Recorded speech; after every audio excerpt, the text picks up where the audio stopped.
ተግባራዊ ክርስትና አባ መቃርዮስ። በስመ አብ ወወልድ ወመንፈስ ቅዱስ አሐዱ አምላክ አሜን።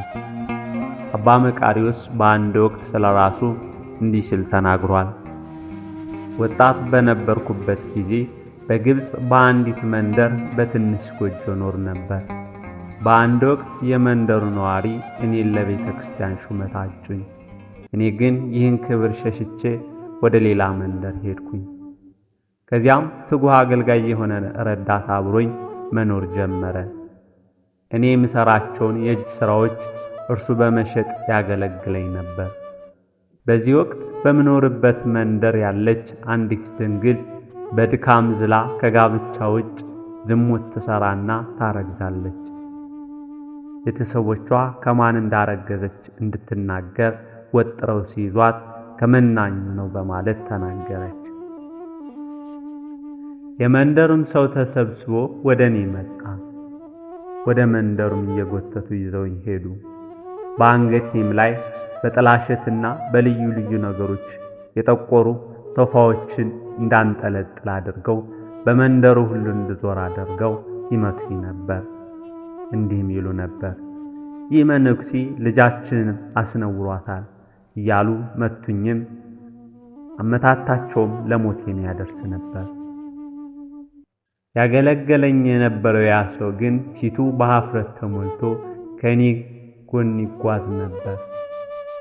እርሱንም አብረው ይሰድቡት ነበርና እንዲህም ይሉት ነበር፣ ይህም መናኝ ተመልከት፣ ያደረገውንም ለእርሱም በትጋት ትእዛዝ ትታዘዘው ነበር። ለልጅቷም ወላጆች እንዲህ አሉ፣ ልጃችንን ለመንከባከብ እስካልማለ ድረስ እንዳትለቁት፣ እኔም ለአገልጋዬ የሚሉትን ሁሉ አደርጋለሁ በላቸው ስል ነገርኩት። በዚህም ጊዜ ለቀቁኝ። ወደ ጎጆዬ ደርሼ የሠራኋቸውን ቅርጫቶች ሁሉ ውሰድ፣ ሸጣቸውም የሚበላ ይሆናት ዘንድ ለሚስቴም ስጣት አልኩት። ለራሴም እንዲህ አልኩኝ፣ መቃርዮስ ሆይ አንተ ለራስህ እነሆ ሚስት አግኝተሃል። ለወትሮው ከምትሠራው ይልቅ የበለጠ መሥራት አለብህ። በዚህም ሚስትህን ትጠብቃለህ። ከዚያም በኋላ ቀንና ሌሊት እየሠራው አገልጋዬ በመሸጥ ለልጅቷ እልክላት ነበር። ነገር ግን የልጅቷ የመውለጃ ቀኗ ሲደርስ ምጥ ይዟት መውለድ ሳትችል ረጅም ቀናቶች አለፉ። ወላጆቿም ይህ ነገር ምንድነው ሲሉ ጠየቋት። እርሷም ምን እንደሆነ አውቃለሁ፣ ይህ የሆነው ያንን መናኝ ያለ ሥራው ከስሼው ስለነበር ነው። በሐሰትም ወንጅዬው ነበር። ያስረገዘኝ ያ መናኝ መነኩሴ አይደለም፣ እኔም ዋሽቻለሁ በማለት ተናገረች። ይህን የሰማ አገልጋዩም እጅግ ደስተኛ ሆኖ ወደ እኔ መጣና ያች ድንግል ሴት የእርሶን ንጽሕና ሳትናገር በፊት መውለድ አልችል አለች። የእርሶን ንጽሕና ከተናገረች በኋላ ግን መውለድ ቻለች። የመንደሩ ሰው ሁሉ በሠራው ስህተት ይቅርታ ሊጠይቅ ወደዚህ እየመጡ ነው በማለት ነገረኝ። ነገር ግን ይህን በሰማው ሰዓት የመንደሩ ሰው ሊያደርገው የነበረውን ከንቱ ውዳሴ እንዳልካፈል ከመኖሪያ የተነሳው አሁን ወደ ምኖርበት ወደ አስቄጥስ ገዳም መጣሁ። ወደዚህ የመምጣት ምክንያት ነበር። ክርስቲያን ማለት እንዲህ ነው። እምነቶቻችንም እንዲህ ያሉ ናቸው።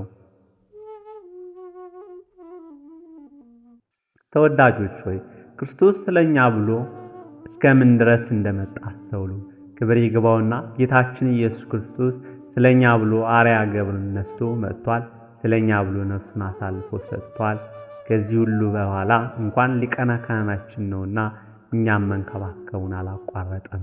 ሐዋርያው ቅዱስ ጳውሎስ ለቆሮንቶስ ክርስቲያኖች ሲመሰክር እግዚአብሔር በእኛ እንደሚማለድ ስለ ክርስቶስ መልእክተኞች ነን ብሏል። ከእናንተ መካከል አባታችን ክርስቶስን የሚጠላ ማን አለ ብሎ የሚጠይቅ ሊኖር ይችላል። ልጆቼ፣ እርግጥ ነው በቃል ወይም በሐልዮት ደረጃ ሁላችንም ክርስቶስን እንወደዋለን። ፍቅር የሚገለጠው ግን በቃል ብቻ አይደለም፣ በገቢርም ጭምር ነው እንጂ። እልፍ ጊዜ እንደምንናፈቅ ብንናገር ግን ደግሞ የማናፈቅር ከሆነ ከማንም ይልቅ ምስኪኖች ነን። በእግዚአብሔር ፊት ይቅርና በሰው ፊትም ሞገስ የለንም። እግዚአብሔርን እንደምናምን በቃል ብንናገር ነገር ግን በገቢር ብንክደው የማይጠቅም ብቻ አይደለም፣ ጉዳትም አለው።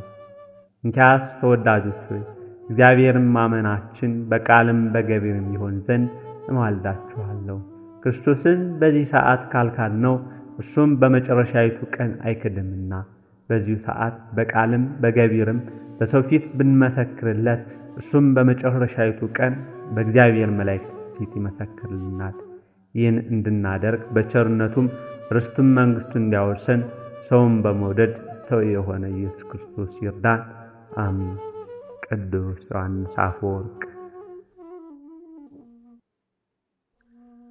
ተወዳጆች ሆይ እስኪ ልጠይቃችሁ፣ አንድ ሰው የተጣራ ወርቅ ልስጣችሁ ልሰጣችሁ እመጣለሁና የሆነ ቦታ ላይ ጠብቁኝ ቢላችሁ ምን ታደርጋላችሁ?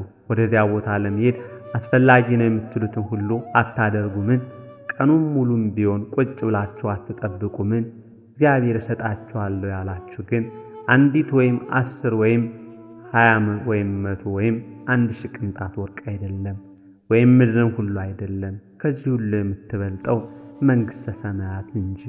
ከዚህ የሚበልጥ ስጦታ ታዲያ ምን አለ? ይህንን ስጦታ ለማግኘት የማይደክሙ ሰዎችስ እንደምን ያሉ ምስኪን ናቸው። ቅዱስ ዮሐንስ አፈወርቅ። የቀደምት አባቶቻችን ረድኤታቸው በረከታቸው በሁላችን ላይ ይደር ለዘላለሙ አሜን።